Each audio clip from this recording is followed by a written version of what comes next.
What's up, CineSummit fans? We're going to be talking about the Blackmagic Pocket Cinema 4K camera. That's what's on everybody's mind. We got to get out there in NAB. We got to talk to them a little bit.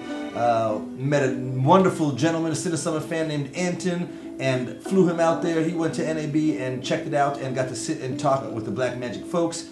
Albeit it was like a little 60-second little commercial on their end. That's great. Let's have a look at that, and then we'll come back and I'm going to tell you what I think really are the things that we need to focus on and what's going to, what's going to make a difference, right, with this camera. So let's check it out.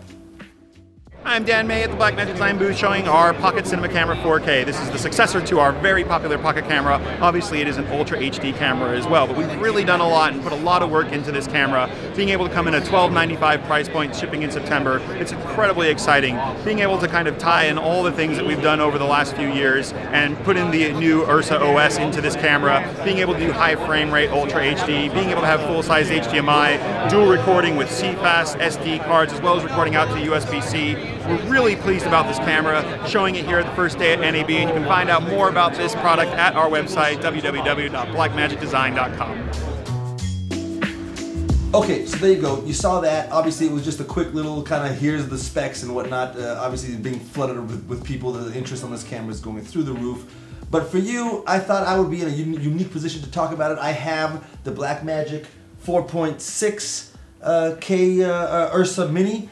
Love it. My favorite camera at the moment because of the price point and the basically the cinematic quality that you can get from it.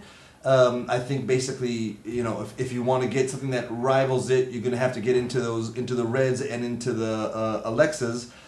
So to be able to get into the $5,000–6,000 price point, have an Ursa Mini, and be able to get something really close to that is incredible. I shot a little project with it myself. We just had on the CineSummit 8, Jared Fidel. He shot "Sleep Well, My Baby" is what it's called, a short film, which looks insane. I would have swore it was shot with an Alexa, and that was completely with the Ursa Mini. So I think what's super exciting about this camera is it looks like they're about to give us something in a compact, much cheaper price point, the ability to get something very close to that same cinematic image, if not match it.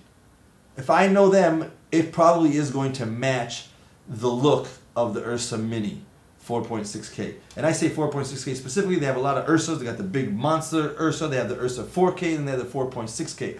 The 4.6K is its own sensor.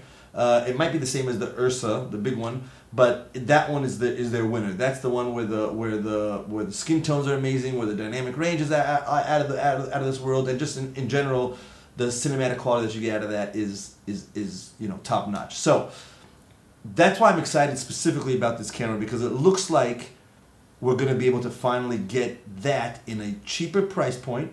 Not that $6,000 wasn't already, $5,000 to $6,000 wasn't already amazing for what you're getting. But now this is really, in my opinion, completely about to change the game. I'm going to say something very controversial here. I think that this camera is about to do to filmmaking what the DSLR did, what the 5D Mark II did when it came out. That's a heavy statement, but I have a feeling it's that next big jump.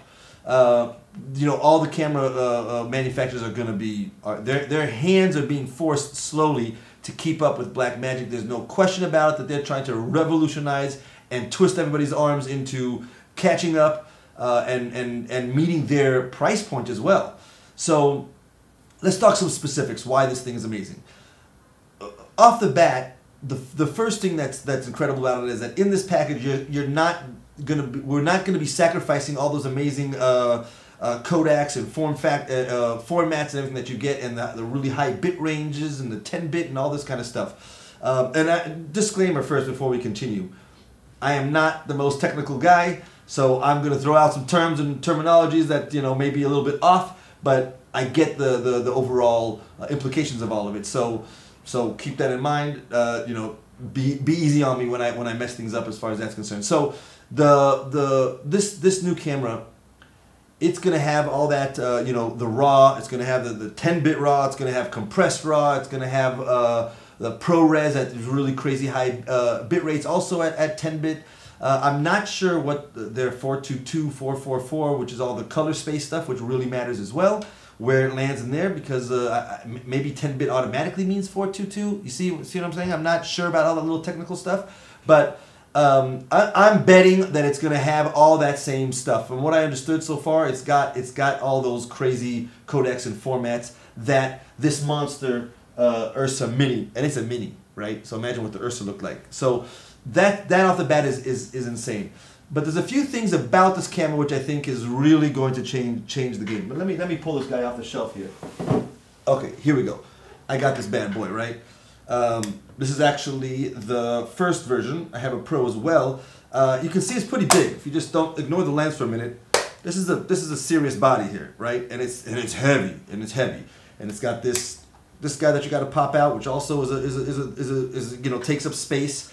So this is what I've been rocking, and I love this camera. It's like anything I shoot, I want to shoot with this. I also have a 5D Mark III. I still got my old trusty 7D around here. This is the camera I want to shoot everything with, because I know it's going to give me the amazing ability in post to do what I want to do. It's going to give me the dynamic range, which is really, I think, should be on the top of everybody's list, the dynamic range. Especially us folks that aren't working on really big productions with big sets. Why? When you're on these bigger sets with a bigger crew, you can control your lighting exposures.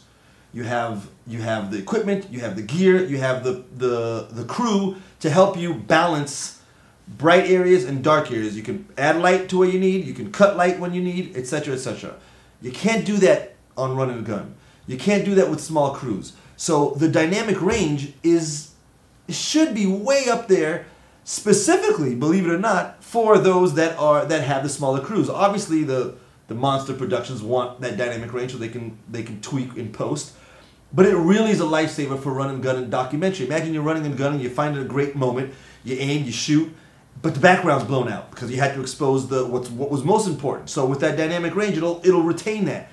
So for me, dynamic range is so key, especially for us smaller crews. It's going to save us in those situations. So this bad boy really does that. But it's a beast. And I cannot tell you, and this is the sad part, I cannot tell you how little shooting I'm doing, because I just get lazy to go ahead and take this up, because this is nothing. Hold on, this is just the beginning, right? It's got a little bit of a bigger lens. Okay, you can put smaller lenses on it. I have plenty of those also. But besides, this is big. I haven't even put the battery on. Let me grab a battery for you real quick. So this is the battery, right? Actually, this is V-lock and this is gold mount, so I can't actually put it on. But you can imagine. Here we go. That's how, and that's added weight too. So now this is what you're getting into. And imagine you want to go and shoot something really impromptu, and you want to be lightweight, you want to be fast, and you want to be inconspicuous. It's not happening. So a lot of things, not only do I get deterred from going out because this thing is a beast, and it's really, for me, I think of it as the camera when I have a paid project, a well-paid project, so I bring this guy out. But for me, just when I get inspired, I just get let down, and I get deterred from doing it, because I know it's a whole thing, okay? And I don't even have the top handle on, the side handle, the EVF. This is not even built out right now. Once it is, and then you have to have it built out. Well, you kind of have to. If you want to have your eye in the EVF, you got to put that on. If you want to have the handle, you got to put that on. Otherwise, you'll be shooting like this, which, believe it or not, I've actually done many times, just because I want to keep it real light. But you still got to have this guy. No other option. You got it. That's the only way it's going to be powered, right?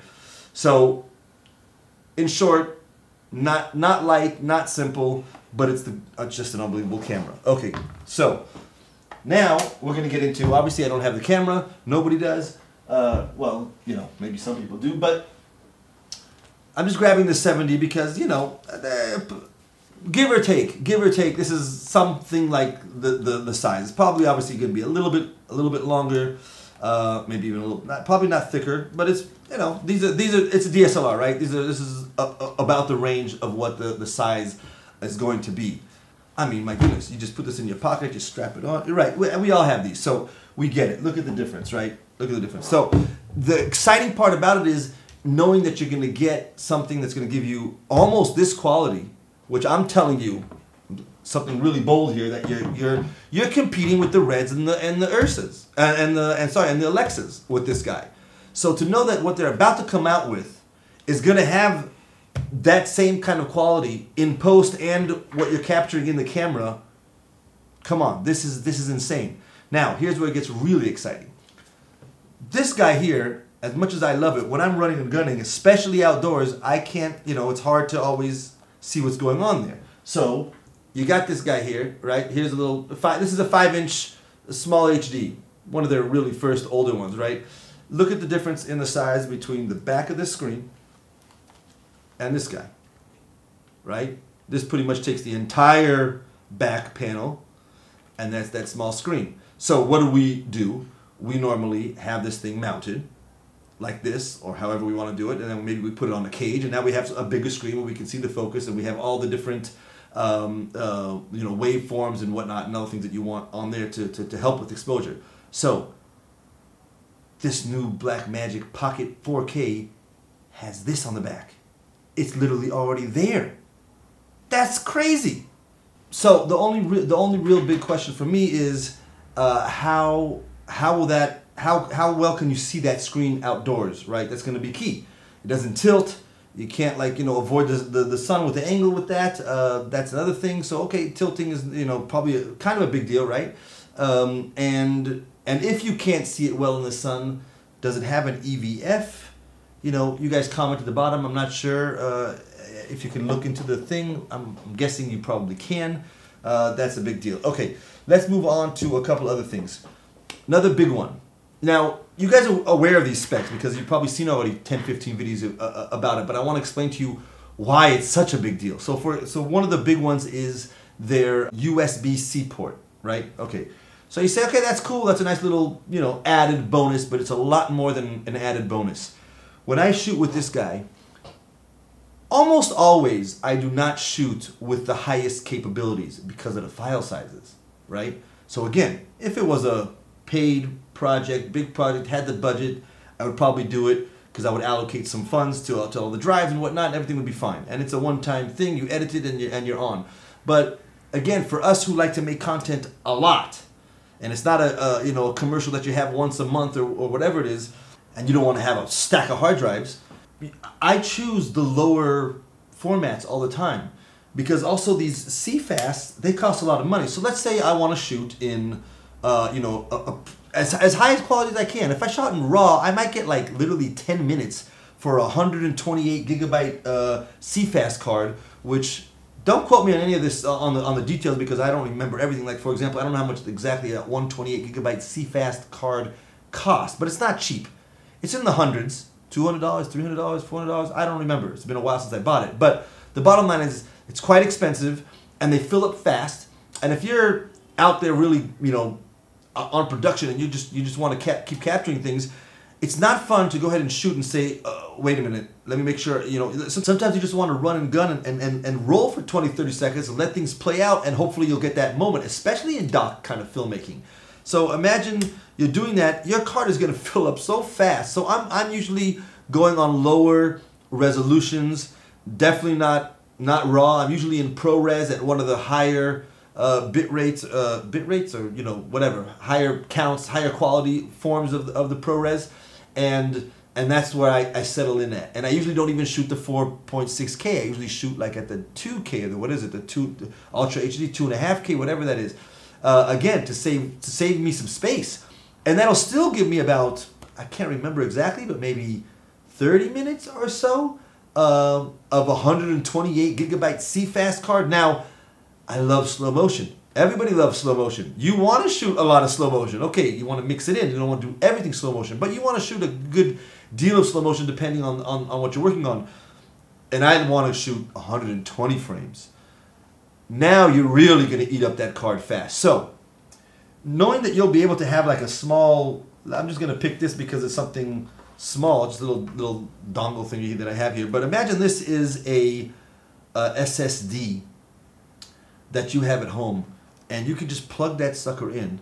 It's probably a lot cheaper than the CFast cards. A lot more space, right? You could probably get things like this for 500 gigabytes or even terabytes and whatnot. And you're no longer thinking twice about your space. So this is a big deal. This is not a small thing. This is not just like, oh cool, that's another thing that I can record to. you now don't have to compromise what settings you're going to use and shoot at that really higher quality formats and whatnot, because you're not as worried as much about space anymore. And these are coming down in prices all the time. So the bonus about this too is that what happens a lot of times on set, especially when you're shooting something of this quality and you don't have enough cards, right? Because it's a lot of money, these cards. So no problem. You bring your laptop, you bring your hard drives, and then you dump. You don't have to dump in the middle of the day because it's already on here. I mean, if you fill this up, okay, maybe you'll want to transfer it and then you'll use it again. But assuming 500 terabytes or 2 terabytes, whatever the SSD you're going to have on you is going to be big enough, you don't even have to dump.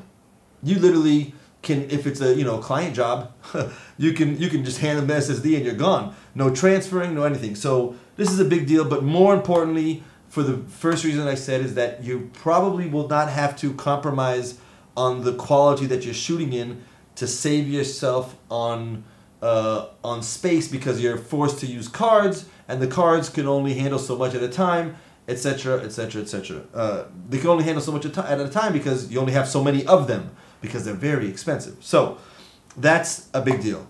Third one that I think people are talking about very lightly, and they really need to realize how big it is. Right now I'm shooting this not on this guy, right? And again, I have the Pro, but again, it's the file sizes and whatnot, and it's a whole to-do. So I'm shooting this right now on a 5D Mark III. As you know, the audio is not the greatest on that. You can't just go direct into it. So what do I have to do? I'm going into a device, which is then going into that, and yeah. No more of that. Straight right into with an XLR into the camera. Another big deal. I don't have to go. I don't even need a device that's going to power some of the powered mics. Right now, I'm shooting on an NTG3 Rode mic, which it requires phantom power. So it will power it as well.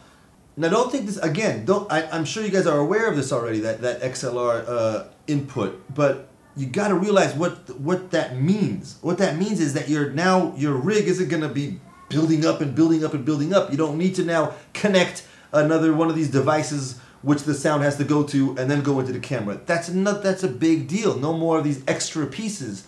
So you get the really good quality sound without the extra, your rig is going to stay small and compact. I cannot even tell you that knowing that I'm going to be able to just hold something about this size and yet get something the quality of this is insane. Really, the question then is, why would anybody ever buy this? Well, I mean, I'd have to think about that a little bit more, but you're obviously getting a lot of other things here. You can connect, professionally, a really professional EVF. You could probably do that with these guys too, but they're not really meant for that. Solid handle. You have SDI. That's a big deal. With the Blackmagic Mini 4K, not mini, but the Pocket 4K. No SDIs, just HDMI, and there they did something amazing as well. I mean, I'm telling you, Blackmagic is all about, they're not holding back, where most camera manufacturers are holding back, and they're giving you just a little bit here. Then if you want something better, you got to go up to this line. They're kind of saving. They don't want to cannibalize their other lines. Blackmagic, being that they're newer in the space, they don't have a line of 50 cameras where they have to worry about that. So they probably still do a little bit, but long story short, they have in here an HDMI, the big one, not the little mini guys. So that's a big deal. So at least if you're going to be having to use the HDMI to go out for whatever reason, at least it's not that finicky little small one which breaks, which I can't even tell you how much of a nightmare that's been on all my cameras. Even right now on the 5D Mark III, I'm running to a little monitor that I can take a look at. I got a mini, which is then coming out to a large HDMI, and that HDMI then is being sent out with an extension cable. So many things going on, and they're going to save us all this nightmare. Okay, so the battery. Here I'm having a little mixed feelings. There's so many pros to it. I guess it's one of those things that you have to take the good with the bad. The fact that they're letting you use these little Canon batteries is amazing. They're not expensive. You can get a gang of them. You probably have a gang of them, and you just can swap. So you're probably going to be good all day because you'll probably have 4 or 5 on you, and then you're good to go. 60 minutes seems very short. Like, I want to go a couple hours, 2-3 hours before I have to change. Maybe 60 minutes is not so bad, I guess, because Yeah, I don't know. I have mixed feelings with this one. I would have liked a fatter battery so that it could last longer, but then that has its pros and cons. Then it'll be something a little bit more proprietary. You can't just go across the street to your local store and get that battery. Maybe they have it, maybe they don't. Canon batteries for the DSLRs are everywhere, and again, I personally have like 7 or 8 of them, right? Maybe more, but 6 or 7 good ones, right? Maybe like 10 that are knockoffs that are already not so good. So, pros and cons there. I would have liked a bigger battery, but I do like the fact that it's a Canon battery and that I can, if I'm in a pinch and need more, easy to get. Not something proprietary which I have to then order and wait for it to come in and all this kind of stuff. So good on them for that as well. And it's keeping the whole rig light. I mean, imagine if you had to put one of these guys on. You wouldn't like that. So so we're, another big thumbs up on that one. Okay, so one thing I have to plead a little guilty here, that I'm just not very well versed in this area, is the Micro Four Thirds. I've never shot with it because I've already fallen in love, like a lot of people, with the full frame ever since I got the 5D Mark III. It's just amazing that you can put a gorgeous 50 millimeter, Nikon Prime or something that's more of those old manual lenses that are still gorgeous and give you beautiful imagery, and you can pop that in, and that 50 millimeter is actually not right up on somebody's nose. That's incredible. I could be in a small room, again, doc kind of style filmmaking and whatnot, and it's very usable. Whereas even when I was on the 70, right, I put the 50 millimeter on that. That's a 1.6 crop factor, so that 50 millimeter becomes about a 75, maybe 80 millimeter, and now you're much closer up on somebody, and you kind of gotta have to back up a little bit more. It's not as usable, so you have to go into the lower focal lengths when you're in these crop. Now this guy is also like the 70, like the crop sensors, APS-C. This is a this is a super 35 millimeter, which is basically equivalent to a like the 70s and whatnot, and all those are 70s. I'm dating myself, right? 70 was way back, but all those APS-C sensors that are 1.6 crop. So I've learned to live with that, although many times it has bummed me out because I needed that. I was too cramped. And what can you do? And the real reason that's a problem, you say to yourself, okay, what's the problem? Just get a lower, focal length value. Get an 18, get a 16, get an 11. The problem is that when you get into those lower, 11s, 14s, 16s, to get a really good quality 14 millimeter lens that doesn't kind of warp and whatnot on the sides is expensive. And to get a fast one, expensive. A 35 millimeter, a 50 millimeter, man, there's a gang of them that are f2, 1.8, 1.4 that are not too bad. They're under 1,000 or even 500 or 300, and they'll give you the results.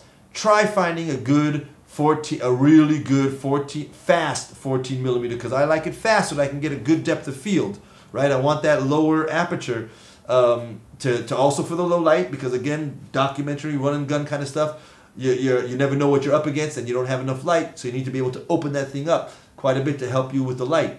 You're not going to find that. You're not going to find too many great lenses like that. Definitely not for cheap. So that's really one of the main reasons why I like the full frame. So with the Ursa Mini, we went to Super 35. Fine. Dealt with it. Learned to live with it. Still gets me a few times. Now, this camera, probably the biggest thing that's just like a dagger to my heart, it's the Micro Four Thirds, which I'm not the best on the technical stuff. If I'm not mistaken, it basically means it's like 2 times crop. So not 1.6 compared to the full frame, right? So full frame, 50 millimeter is 50 millimeter, 35 is 35 millimeter. The APS-C and all that is 1.6, so now a 50 millimeter becomes around a 75 to 80. That's about my quick math that I'm doing here. And now on the Micro Four Thirds, if I'm right and it's 2 times, and I'm pretty sure that's about right, your 50 millimeter now becomes 100 millimeter. That makes me want to cry. That really makes me want to cry. Now, so here's where again my experience is not as good. You guys can comment and we'll see. We're gonna see how this plays out in real time. But you got all these, what is it, speed boosters and metabones. I've never had to use one because I've been living on the 5D Mark III for a long time. Been waiting for a really good reason to upgrade. I didn't do it with the Sonys and all that came out. I have my reasons. That's a whole nother video. But so this is really pushing me into a new camera finally, because I love this guy so much and what it does, and knowing that I'm going to be able to now have a pocket version of this quality, and I can now just get out there and shoot more. That's really what it all comes down to, guys. Getting out there and shooting more. So, but it's micro four thirds. Now, I think the whole speed booster and that was pretty cool. Speed booster and what do they call them? The Metabones type adapters and whatnot. If that does the trick, if that turns it back into full frame, is that what it does, or at least gets it closer back to the APS-C Super 35 framing, then I'm good. Hopefully you can get it all the way to the full frame. I don't know how those work, so I'll have to look into that more and figure that out. Here's why this is such a big deal. On this guy, it's already a bummer enough for me that it's Super 35. Again, only because sometimes I want that. It's just expensive to get these lenses that are really from the 11, my goodness, 11 to 18 millimeter, especially if you're looking for primes and fast primes and all that. They get expensive for anything really of good quality. So those are hard to come by and they're expensive. And where it really hits you, hope you're sitting down for this one, is when you're going for that slow motion, which is what I want to shoot so often. Okay, I get it. You don't want to shoot with it all the time, but man, I want to shoot with it at least half the time. And I want that 120 frames, which is why another reason why I like this one and why I'm so excited about this new guy, because it also gives you that 120 frames. But they both do the same heartbreaking deal, which is they punch in. It's a windowed situation, which basically means that if this is the size of your sensor, it's now going to use a smaller section in there. And bottom line, what that really means is that now you're being cropped in even more. So let's do the math again real fast. Full frame, 50 is a 50. Micro four thirds, if it's about double, you're now at 100. So if you're seeing, like, let's say this much, this is like the angle of view. Now your 50 millimeter becomes 100. Now you're like, whoop, seeing a lot less. And then you get windowed when you want to go slow motion, which is, I think, basically, again, doubling, halving in half the amount of framing that you get, which is now like, whoop. Basically, your 100 millimeter now becomes like your 50 millimeter now becomes 200 millimeters. Where the hell are you going to stand with a 50 millimeter? It's like you can't even shoot slow motion. Well, you can if you want to, like, shoot somebody's eyeball, right in there. So I'm telling you from experience, I've shot with this thing. I got my third. Now here's the thing. I have here now on an 18 to 35, right? 1835 Sigma, 1.8. It's meant for this type of camera. So anyways, I have to go all the way to the 18, and now I'm getting close. And now I'm getting close. So the 18 on the 1 point, and it's still hard for me on this guy. So what's it going to be on that on the micro four thirds, Blackmagic 4K camera that we're talking about?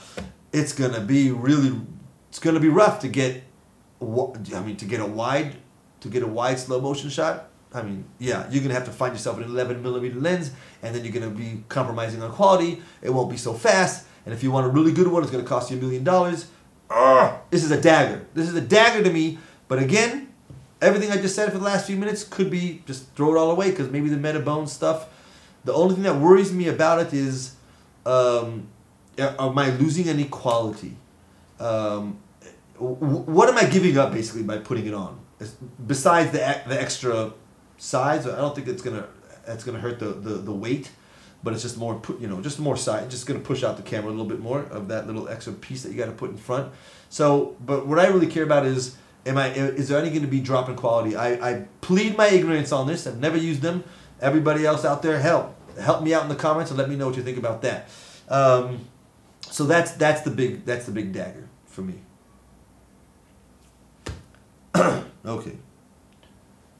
Lastly, and here's where I think you can really see that Blackmagic is revolutionizing filmmaking again. Like I said earlier in the video, what the 5D Mark II and DSLRs in general did for filmmaking, democratizing it, and everybody and their mom and every kid that's like 15 now has got a YouTube channel and they're great, and the cinematography is like, you know, wow. I mean, people are really doing amazing stuff. And they're learning fast because there's so much stuff out there like the CineSummit. Make sure to check it out, cinesummit.com.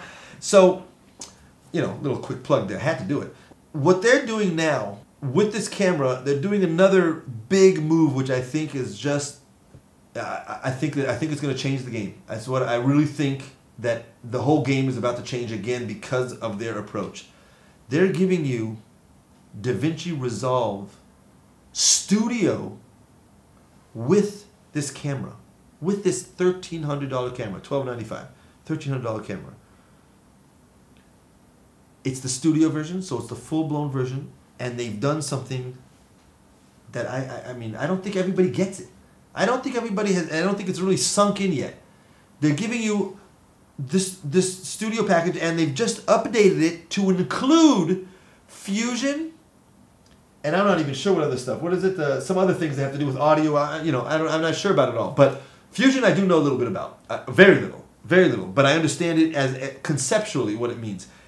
You know, it's a monster program for post-production when it comes to, what is it, the 3D and the motion graphics and animation, or what, you know, all this stuff. I'm not, again, pleading little ignorance on that. But I know it's cream of the crop stuff. Like what you do major motion pictures on.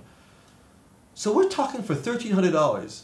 That's literally, you can go and work for a month or two, really save your pennies, no pizzas, no going out, no coffees, no nothing, and you're set. You got an insane camera. You got the most this upgrade that they've done with the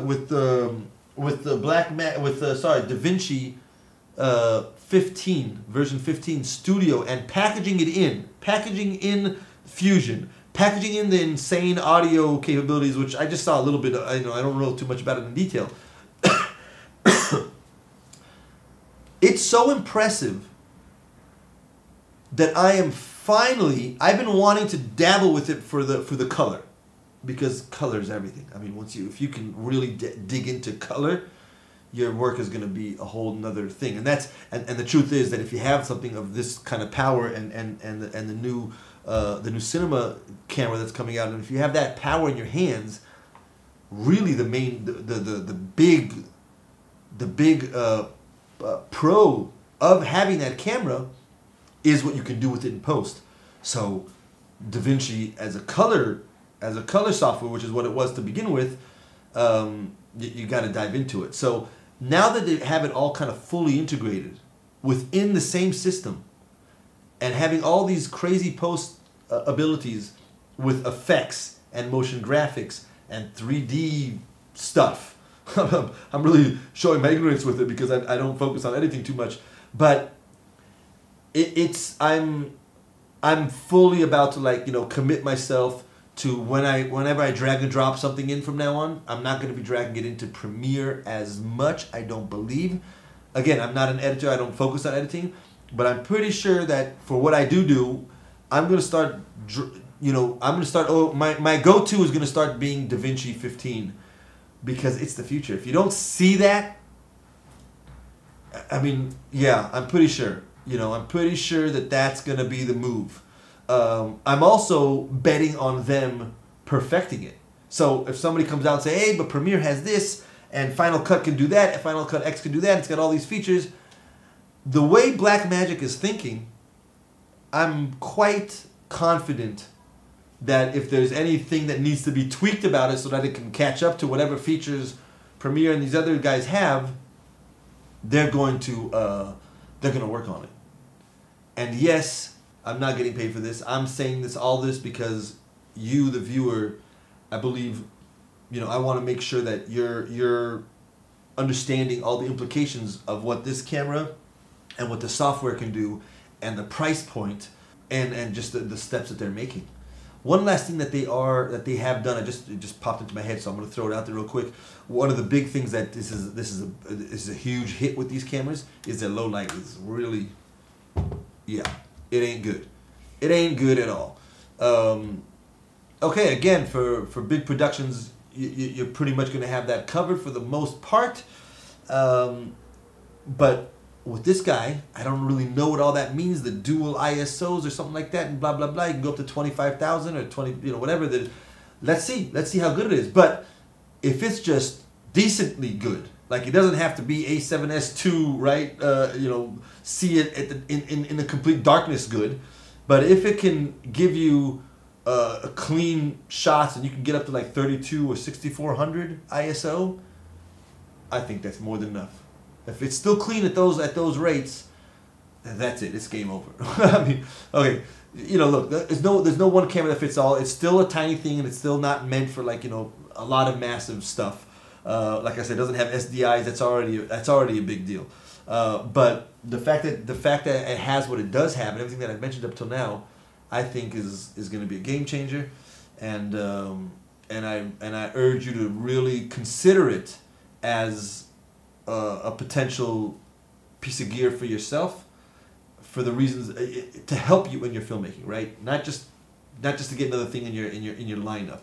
But yeah, those are my 2 cents. Hope you enjoyed that. Hope that brought some value to you. That's what I think about it after really looking at it carefully, and I think this is going to be the start of some serious changes going forward with everything, because they're pushing it. They're forcing everybody's hands to do it. So with that, I'm gonna say peace out. Make sure to check out the CineSummit, and we'll see you when we see you.